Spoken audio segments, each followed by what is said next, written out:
यहाँ के वरिष्ठ लोगों ने देश के आंदोलन में भी अपना पूरा योगदान किया है। ऐसी संस्कारधानी को और साथ ही साथ ऐसे गौरवशाली संस्कृति की रक्षा करने वाले स्थान को सबसे पहले तो मैं नमन करता हूं और सभी का आशीर्वचन लेकर के अपनी बात को प्रारंभ करता हूं। अभी अभी हमारे शिवराज जी ने आपके सामने बहुत सी बातें रखी हैं और साथ ही साथ हमारे युवा प्रदेश के अध्यक्ष, उन्होंने भी आपके सामने युवाओं के बारे में चर्चा की है। हमारे वैभव भाई ने भी आपके सामने युवाओं के बारे में महिमा मंडन करते हुए युवाओं के ताकत के बारे में कहा है। मैं एक बात जरूर कहना चाहता हूं कि किसी भी देश के लिए, किसी भी समाज के लिए युवा का रोल और युवा का योगदान समाज को आगे बढ़ाने में बहुत महत्वपूर्ण होता है। वो एक तरीके से रीढ़ की हड्डी होती है। वो देश को आगे ले जाने में, समाज में बदलाव लाने में एक क्रांतिकारी भूमिका अदा करता है। आप देखिए, जब हम भारत के अध्यात्मवाद की बात करेंगे तो शंकराचार्य, आदि शंकराचार्य ने 32 साल की उम्र में अध्यात्मवाद का एक नया अध्याय हम सबके बीच में जोड़ दिया था। ये हम सब जानते हैं। अगर हम बात करें स्वामी विवेकानंद की, तो उन्होंने हिंदू का परिचय भारतीयता और भारतीयता के दृष्टि से किए जाने वाले काम का एक नया डेफिनेशन, एक नया अंदाज, एक नया रास्ता स्वामी विवेकानंद ने 29 साल से 39 साल के बीच में इस देश में नहीं, दुनिया में रच दिया था। यह हम सब लोगों ने देखा। आपने यह भी देखा होगा कि आजादी का आंदोलन महात्मा गांधी ने एक तरीके से 1915 से शुरू किया। 1925 में उसको आगे बढ़ाने का प्रयास किया, लेकिन गति तभी आई जब आंदोलन में कहीं सुभाष चंद्र बोस, कहीं शहीद भगत सिंह, कहीं राजगुरु, कहीं सुखदेव, इन सब लोगों ने आजादी की लड़ाई में एक नई जोश और उमंग दौड़ने का काम किया। इस बात को भी हमको याद रखना चाहिए। और गांधी जी का भी quit India movement, Gandhi ji का भी 1942 का आंदोलन, वह भी ताकत तब पकड़ा जब भारत का युवा क्या मांगता है, आजादी मांगता है, इस बात को लेकर के चल पड़ा तो हम आगे बढ़े। और हम सब लोग, शिवराज जी, हम, विष्णु जी, यहां बैठे हुए भार्गव जी, यहां बैठे हुए कुलस्ते जी, यहां बैठे हुए ज्योतिरादित्य जी, हम सब लोग भी अगर गैर कांग्रेसी सरकार बनाने के लिए आतुर हुए तो उस समय युवा ही था 77 में जिसने जयप्रकाश नारायण के आंदोलन में भाई भतीजावाद, भ्रष्टाचार, अनाचार के खिलाफ लड़ाई लड़ने का काम किया। तो वो युवाओं ने किया। इस बात को भी हमको ध्यान में रखना चाहिए। और पहली बार केंद्र में गैर कांग्रेसी सरकार को स्थापित करने का काम किया, तो उसमें युवा का बहुत महत्वपूर्ण रोल था और युवा मोर्चा का भी रोल था। यह हमको समझना चाहिए। आज मैं बैठा बैठा सोच रहा था कि जब मैं युवा मोर्चा को एड्रेस कर रहा हूं तो सौभाग्य से ही आज इसी मंच पर 2 पूर्व राष्ट्रीय अध्यक्ष, जिन्होंने युवा मोर्चा में अध्यक्ष के रूप में काम किया, शिवराज जी और मैं, मुझे भी ये अवसर मिला कि आपके राष्ट्रीय युवा मोर्चा के रूप में काम करें। मित्रों, परिवर्तन का नाम युवा है, नई सोच का नाम युवा है, नई उमंग का नाम युवा है, समाज को बदल देने की ताकत रखने वाले का नाम युवा है। और इसलिए यह काम आपको आगे बढ़ाना है, इसको आपको आगे ले जाना है। युवा में नई चीज को खड़ी करने की ताकत होती है, नई उमंग से नई चीजों को रखने का विचार होता है और उसको पूरा करना यह हमारी जिम्मेवारी है। और भारत सौभाग्यशाली देश है। अकेला भारत ही ऐसा देश है जो युवा देश है। बाकी सभी देश बुढ़ापे की ओर चले गए हैं। और कहने के लिए नहीं कह रहा हूं, 18% से ज्यादा जनसंख्या युवाओं की किसी धरती पर है तो वो भारत में है। इस बात को भी हमको समझना चाहिए।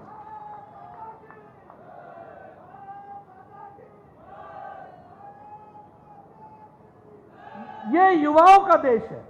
आज लगभग 25 करोड़ युवाओं के दृष्टि से हम जानते हैं 18% की जनसंख्या हमारी हुई है। और हम चाइना को, जो दुनिया में पॉपुलेशन में सबसे आगे माना जाता है, उसको भी युवा जनसंख्या में पछाड़ते हुए युवाओं का देश बना है तो भारत बना है। इस बात को हमको ध्यान रखना चाहिए। मित्रों, मैं आंकड़े तो गिना सकता हूं, लेकिन आंकड़ों के साथ साथ आपको यह भी बताना चाहता हूं कि किस तरीके से हमारे आदरणीय प्रधानमंत्री जी और हमारे शिवराज जी युवाओं को देखते हैं। आपको जानकर के खुशी होगी कि स्किल इंडिया मिशन के तहत, ये स्किल इंडिया का मिशन, ये मिशन सिर्फ नारा नहीं है, ये मिशन, स्किल इंडिया मिशन एक प्रतिज्ञा है कि इस देश में 40 करोड़ नौजवानों को स्किल करके हम खड़ा करेंगे और स्किल इंडिया की तरफ बढ़ेंगे। 400 बिलियन को हम इस स्कीम के साथ जोड़ेंगे।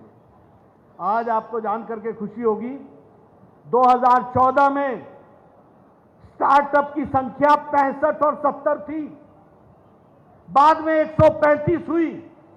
आज भारत में स्टार्टअप की संख्या 70,000 है, 70,000। और उसमें से 100 स्टार्टअप ऐसे हैं जिन्होंने यूनिकॉर्न का तगमा हासिल कर लिया है।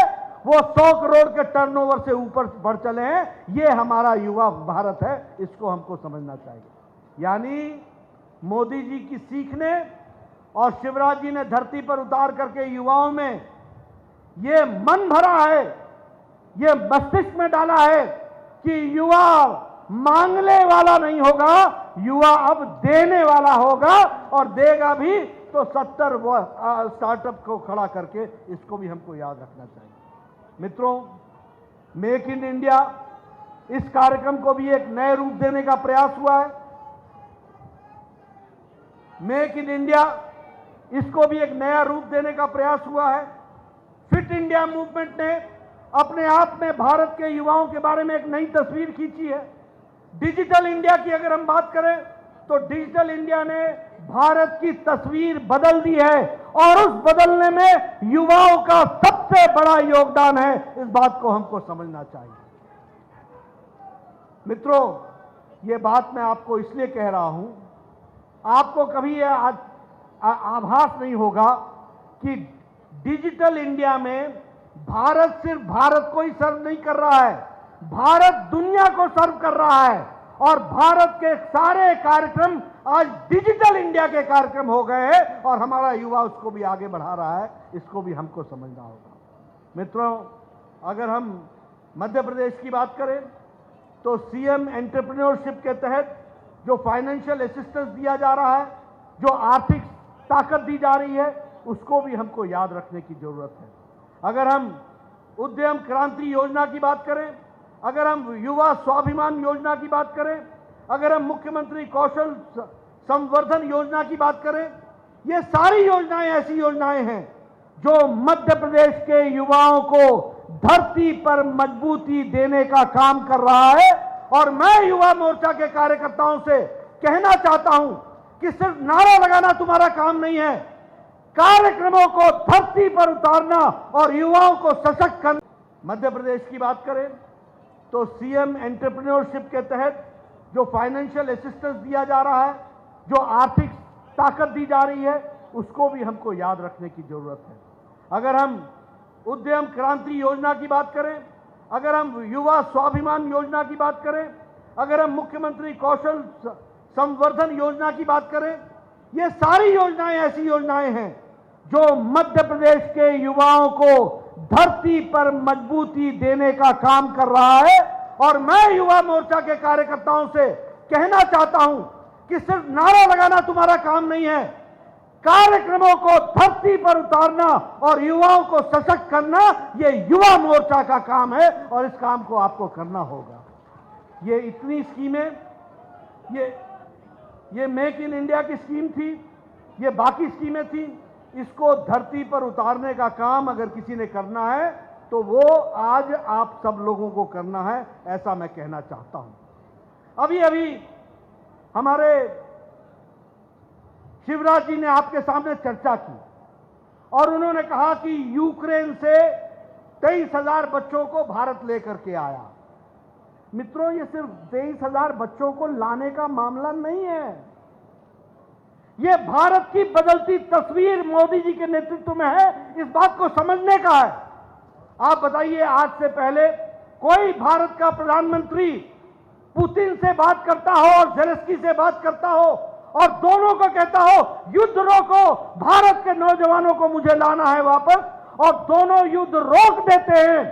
भारत के तिरंगे झंडे को लेकर भारत का युवा चल पड़ता है और हमारे ज्योतिरादित्य सिंधिया भारत के मंत्री के हैसियत से इन बच्चों को लेने के लिए वहां जाते हैं और 114 एयरक्राफ्ट में 114 उड़ानें भरकर 23,000 बच्चों को सुरक्षित दिल्ली और मुंबई और भारत की धरती पर पहुंचाते हैं। यह बदलता भारत है। कभी सोचा था कि अफगानिस्तान से गुरु ग्रंथ साहब को सुरक्षित लाने का काम करेगी तो वो मोदी सरकार करेगी? कभी सोचा था कि सिख भाइयों को तो छोड़ो, सिख भाइयों के साथ साथ पाकिस्तान के लोग भी अफगानिस्तान में जो फंसे हैं उनको भी लाने का काम करेंगे तो वो भारत सरकार करेगी और नेपाल के लोगों को भी लाने का काम करेगी। यमन में फंसे हुए हमारे नर्सेज, उनको वापस, और आप बताओ देश में कोई, दुनिया में कोई सरकार है जो अपने बच्चों को वापस लाई है? कोई सरकार है क्या? कोई सरकार है क्या? ये मोदी है तो मुमकिन है, इस बात को याद रखना और उसको हमको लेकर के चलना है।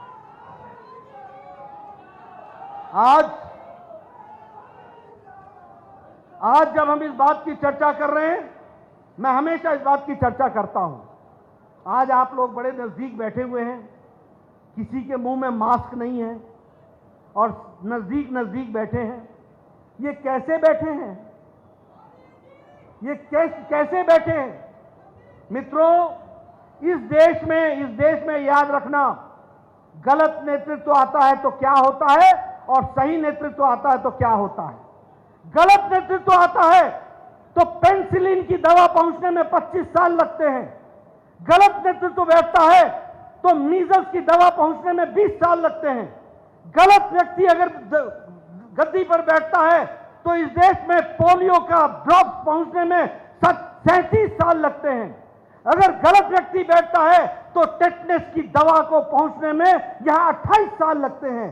अगर गलत व्यक्ति कोई बैठता है तो जापानी बुखार की दवाई को भारत में पहुंचने में 100 साल लगते हैं। और जब सही नेता बैठता है तो कोरोना 2020 की जनवरी में आता है।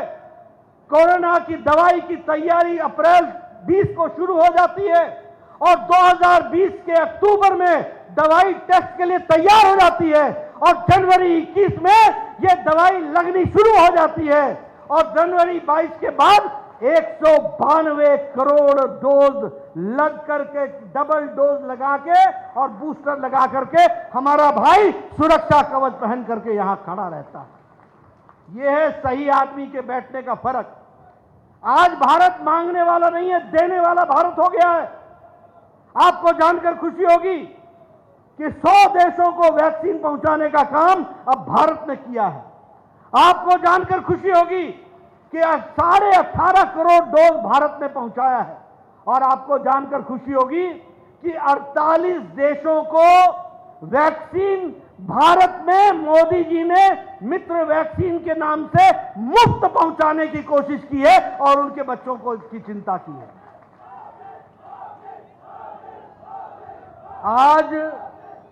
आज हमारे 12 साल का बच्चा भी डोज लगा के बैठा है और आप सब लोग डबल डोज लगा के बैठे हो। मोदी जी ने आपको सबको सुरक्षा कवच पहनाया है और इसलिए बिना मास्क के नारे लगाते हुए खुली हवा में आप खड़े हो, तो ये मोदी जी के द्वारा किया गया काम है। और अब युवाओं ने उसमें क्या योगदान किया है? युवाओं ने योगदान ये किया है कि डिजिटल इंडिया के कारण हम 192 करोड़ डोज एक पर्टिकुलर टेम्परेचर में बस्तर के जंगल तक पहुंचाया है, लद्दाख की पहाड़ियों पर पहुंचाया है, जम्मू कश्मीर और लेह तक पहुंचाया है, और वहीं उसको एक दूर सुदूर हमारे गढ़चिरौली के स्थानों तक पहुंचाया है और राजस्थान के जैसलमेर तक पहुंचाया है एक पर्टिकुलर टेम्परेचर में। यह डिजिटल इंडिया का कमाल है जो हम लोगों ने इस तरीके का काम किया है। मित्रों, मैं आपके सामने बहुत सी कहानियां कह सकता हूं, लेकिन आज मैं सिर्फ इतना ही बताना चाहता हूं कि देश बदला है और देश को देखने का नजरिया बदला है। 2014 के पहले हम कहते थे सब कुछ हो सकता है, कुछ नहीं बदलेगा, ऐसा ही चलेगा। आज 2022 में हम कहते हैं मोदी है तो मुमकिन है। ये हमको फर्क देखना चाहिए। ये मोदी है तो मुमकिन है, ये हम फर्क देख रहे हैं। और मध्य प्रदेश ने भी कोई कसर नहीं छोड़ी है। आपको जानकर के खुशी होगी कि जहां हमारा ग्रॉस डोमेस्टिक प्रोडक्ट है और हमारा जो विकास दर है भारत का, वो 8.7% गति से आगे बढ़ रहा है।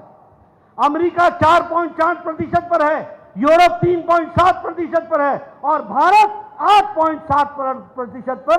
ये पेंडेमिक के बाद, ये कोरोना के त्रासदी के बाद भी भारत तीव्र गति से आगे बढ़ रहा है।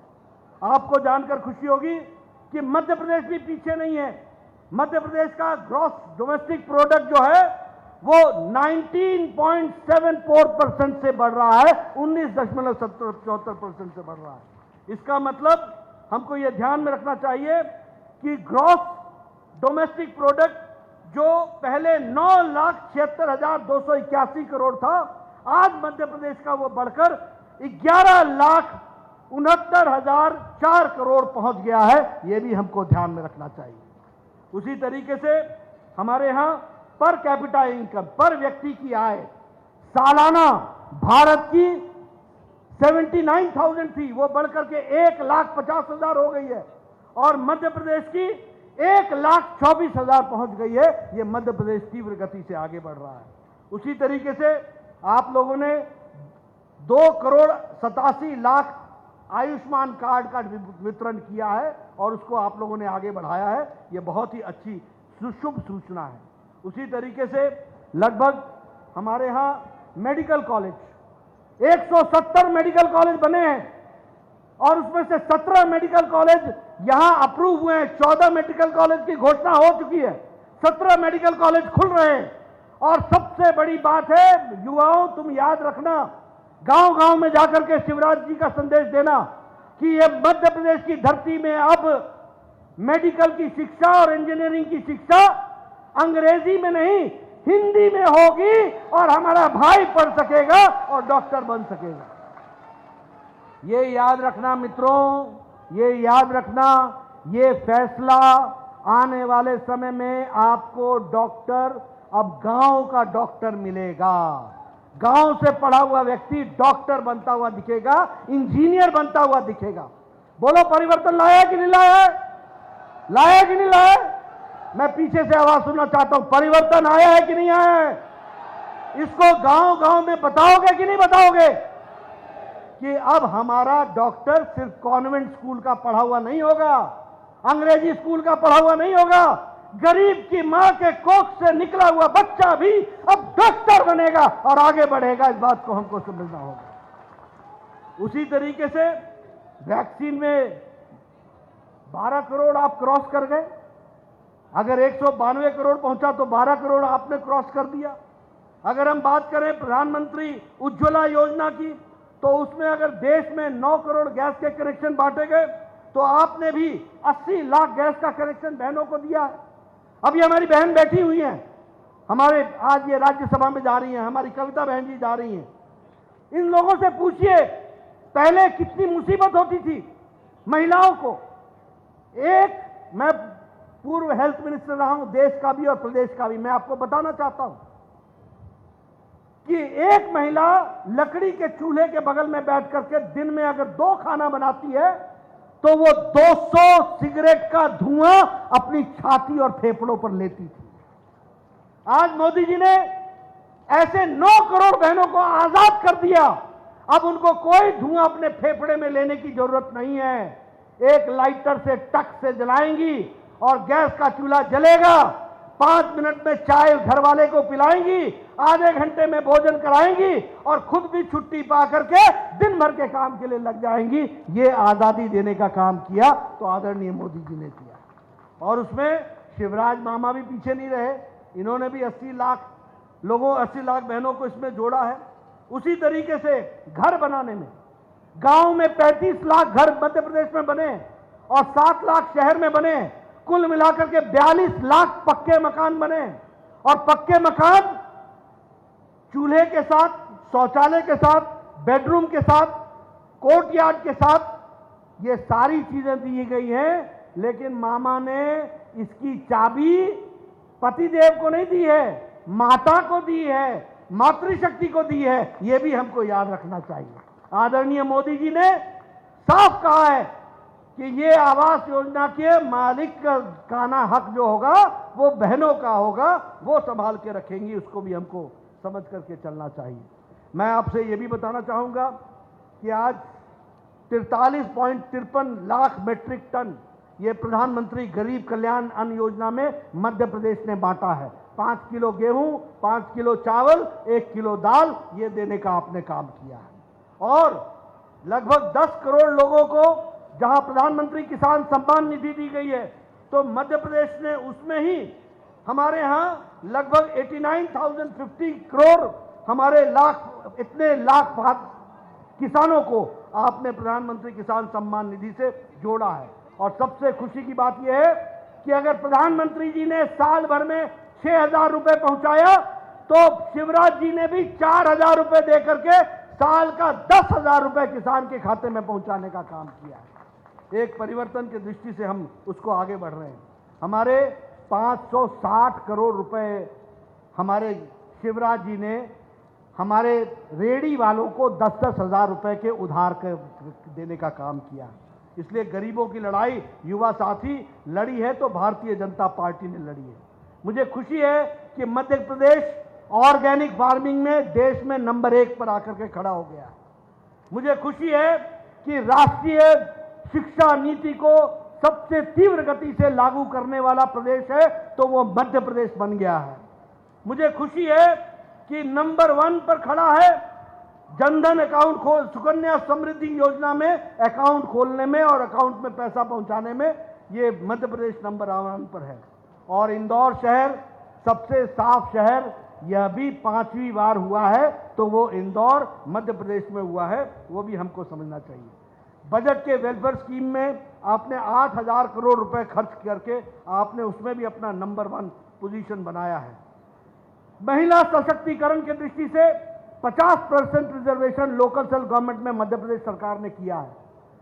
उसी तरीके से 50% आपने टीचर्स की नियुक्ति में कर दिया है, 30% आपने पुलिस की नियुक्ति में कर दिया है और 33% आपने जो है वो गवर्नमेंट जॉब्स में आपने सरकारी नौकरी देने में किया है। मध्य प्रदेश ने इसमें भी लीड ली है, वो भी हमको ध्यान में रख करके चलना चाहिए। आज मध्य प्रदेश बिजली में सरप्लस स्टेट बन गया है और सोलर और विंड एनर्जी में 51,000 मेगावाट ये दे रहा है। इसलिए मित्रों, एक तरीके से कहा जाए तो मध्य प्रदेश जो कभी बीमारू राज्य था, जो कभी बीमार था, जो कभी पिछलग्गू था, जो सबसे पीछे खड़ा था, वो आज छलांग लगा करके आगे खड़ा है और तीव्र गति से आगे चल रहा है।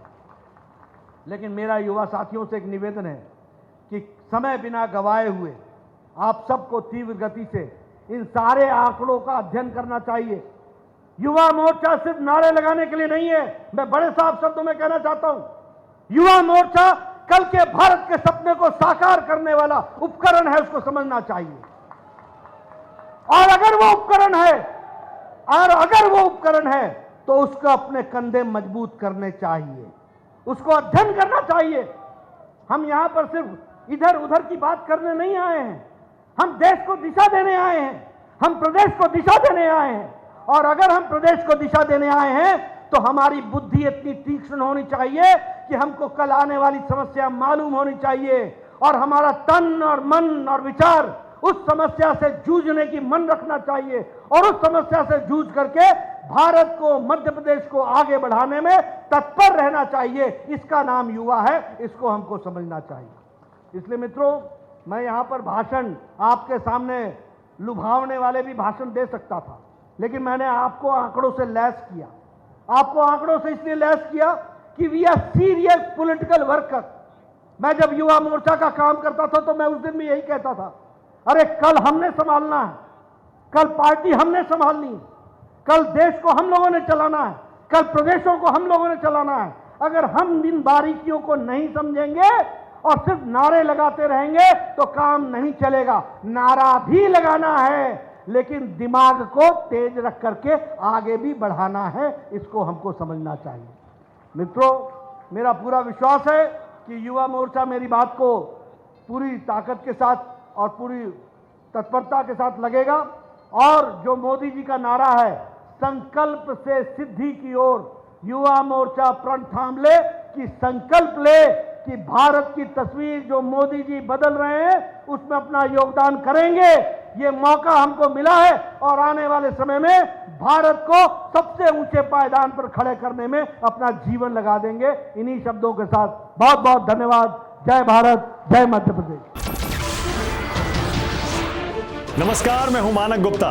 अगर आपको हमारा ये वीडियो पसंद आया हो तो इसे लाइक और शेयर जरूर करें, और हां, हमें सब्सक्राइब और फॉलो करना ना भूलें ताकि आप देश और दुनिया की कोई खबर मिस ना करें। तो जुड़े रहिए हमारे साथ और देखते रहिए न्यूज़ 24।